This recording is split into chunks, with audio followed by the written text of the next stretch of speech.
नमस्कार। अच्छा, कभी सोचा है कि जो गांव बिल्कुल शांत दिखते हैं, एकदम सुकून भरे, उनकी खामोशी के पीछे कितने गहरे राज छिपे हो सकते हैं?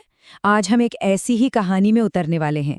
पश्चिम बंगाल का एक छोटा सा गांव, जहां एक ऐसा सच सामने आया कि सच में रोंगटे खड़े हो जाते हैं।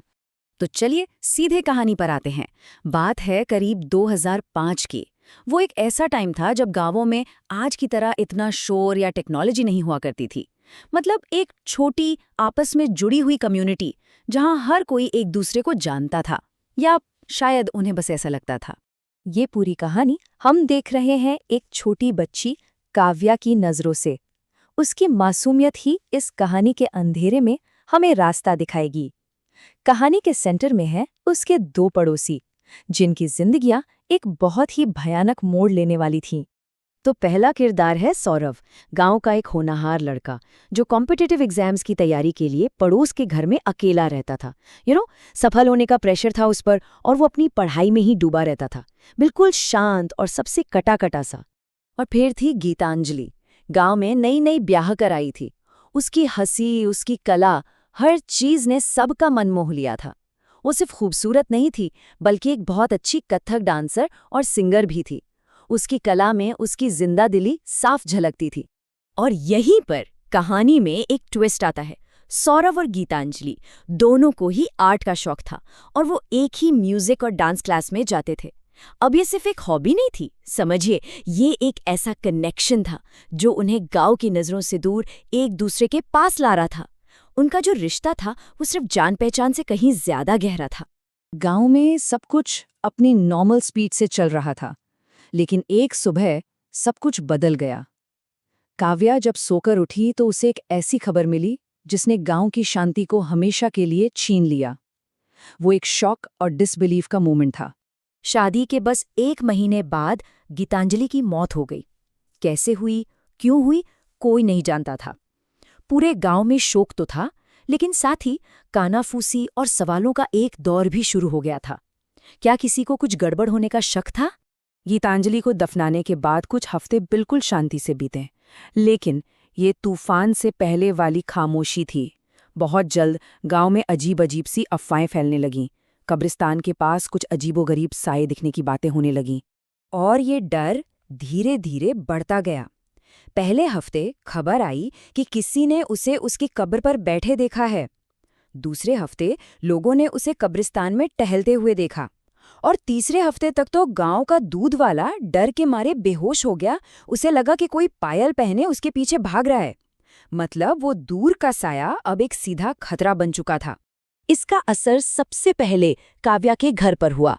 रात के वक्त अचानक सरसों के तेल की तेज महक आने लगी।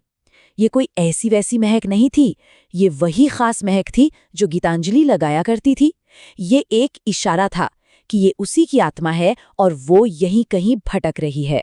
लेकिन सौरभ के साथ जो हुआ वो कहीं ज्यादा डरावना था। एक रात उसे अपने कान के बिल्कुल पास किसी के गाने की आवाज ने जगा दिया, और उसके ठीक बाद एक जोरदार अनदेखे थप्पड़ ने उसे कंपा कर रख दिया। वो बहुत डर गया था, और अब वो समझ चुका था कि ये साया उसी के लिए आया है। और फिर वो रात आई जब सारे पर्दे हटने वाले थे। ये एक ऐसा टकराव था जहां उस आत्मा के असली इरादे हमेशा हमेशा के लिए सामने आने वाले थे। ये सच का सामना करने का पल था। उस रात काव्या और उसकी बहन को पहले सरसों के तेल की वही महक आई, फिर घुंघरुओं की जानी पहचानी आवाज। जब उन्होंने खिड़की से बाहर झांका तो उनके रोंगटे खड़े हो गए। गीतांजलि का साया उनके आंगन में नाच रहा था, और उसका चेहरा ठीक सौरव के घर की तरफ था। ये डांस दुख का था या बदला लेने की कोई चेतावनी? जैसे ही लड़कियां चीखीं, वो साया सीधा उनकी खिड़की की तरफ दौड़ा और उसे पीटने लगा। उसकी आवाज में सिर्फ गुस्सा नहीं था, बल्कि एक असहनीय दर्द और बदले की आग का अजीब सा मिक्सचर था। और ये मैसेज देकर वो अंधेरे में गायब हो गया। अगली सुबह जो हुआ वो कोई इत्तेफाक नहीं हो सकता था। गीतांजलि के भूत के उस भयानक प्रदर्शन और उस मैसेज के ठीक बाद गांव वालों को सौरव अपने घर में मरा हुआ मिला। और अंदर का जो सीन था, यकीन मानिए किसी के भी होश उड़ जाएं। सौरव की बॉडी पर बहुत ही बेरहमी से हमले के निशान थे, लेकिन जो सबसे डरावनी चीज थी वो था सबूत। एक औरत के खून और कीचड़ में सने पैरों के निशान। और ये निशान सिर्फ फर्श पर नहीं थे, बल्कि दीवारों पर और छत पर भी थे। मतलब ये किसी इंसान का काम हो ही नहीं सकता था। गांव वाले समझ चुके थे कि वो किसी ऐसी ताकत से डील कर रहे हैं जो पुलिस या कानून के बस की बात नहीं है। इसीलिए डरे सहमे गांव वाले मदद के लिए एक पहुंचे हुए बाबा के पास गए, ताकि इस पहेली का सच सामने आ सके। और बाबा ने जो राज खोला, उसने सबके पैरों तले जमीन खिसका दी। सौरभ और गीतांजलि, उनका एक सीक्रेट अफेयर था। गीतांजलि उसके बच्चे की मां बनने वाली थी, लेकिन जब उसने सौरभ से शादी करने को कहा तो उसने अपने करियर और इज्जत के लिए उसे और बच्चे को अपनाने से साफ इनकार कर दिया, और उसे हमेशा के लिए चुप कराने के लिए सौरभ ने उसे जहर दे दिया। ये स्लाइड उस भयानक सच्चाई को सामने रखती है जो उस शांत गांव की सतह के नीचे छिपी थी। एक होनहार छात्र असल में एक कातिल था, एक दुखद मौत असल में एक मर्डर था, और एक डरावना भूत असल में एक माँ थी जो अपने और अपने अजन्मे बच्चे के लिए इंसाफ मांग रही थी। सवाल ये उठता है कि क्या उसका बदला लेना सही था? ये सवाल न्याय की परिभाषा पर ही एक गहरी चोट करता है।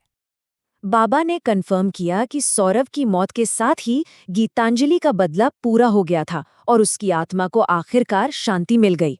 गांव में डरावनी घटनाएं तो बंद हो गई, लेकिन एक अजीब सी भूतहा खामोशी हमेशा के लिए वहां बस गई। वो गांव फिर कभी पहले जैसा नहीं हो पाया। ये कहानी हमें एक बहुत ही परेशान करने वाले सवाल के साथ छोड़ जाती है। हमारे आसपास जो शांत जगहें और लोग हैं, क्या हम सच में जानते हैं कि उनकी खामोशी के पीछे क्या छिपा है, या हम भी बस एक दिखावे की दुनिया में ही जी रहे हैं?